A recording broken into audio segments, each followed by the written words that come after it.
मुगल बादशाह का दौर था वो भी वापस आ चुका है।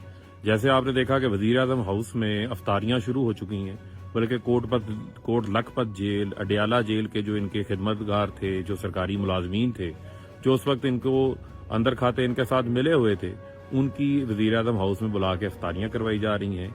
और अब ये मालूम पड़ा है कि माजी की तरह जिस तरह 777 जहाज़ों को ये अपनी ज़ाती गाड़ी के तौर पे, ज़ाती टैक्सी के तौर के ऊपर इस्तेमाल करते थे, उसी तरीके से 777 जहाज़ों पर अब उम्रे पे जाने का प्रोग्राम बना लिया गया है।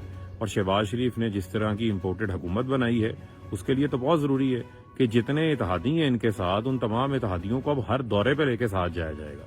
तो ये मिसाल वही है कि अगर वो साथ नहीं लेके जाएंगे तो वो इनसे नाराज़ हो जाएंगे, तो उनको साथ लेके जाना है। तो जिस किस्म की ये हुकूमत चला रहे हैं, इन्होंने इस मुल्क के अंदर सरकारी खजाने को ज़ाती खजाना समझ लिया है, सरकारी खजाने का बेदरेग इस्तेमाल किया जा रहा है। वही दौर वापस आ गया है जिसमें 250-250 लोगों के साथ, बड़े बड़े सूटकेसों के साथ 777 जहाज़ों का इस्तेमाल किया जाता था। अब भी वही काम शुरू हो चुका है। इमरान खान ने अमेरिका का जब दौरा किया तो इमरान खान कमर्शियल जहाज़ के ऊपर गए थे। इमरान खान ने एक बार भी 777 जहाज़ अपने बैरूनी दौरे के लिए इस्तेमाल नहीं किया। इमरान खान के दौरों में जो उनके मशीर बाकी लोग दौरों पे साथ जाते थे, बहुत सारे अपने अखराजात खुद पे करके साथ जाया करते थे। तो मैं ये समझता हूँ कि जो इमरान खान ने सादगी की मिसाल रखी थी, अब उस सादगी की मिसाल को ख़त्म कर दिया गया है। अब कैंप ऑफिस भी बन चुके हैं, अब 777 जहाज़ों का भी इस्तेमाल हो चुका है, अब वज़ीर आज़म हाउस के अंदर खाबे भी खुल चुके हैं।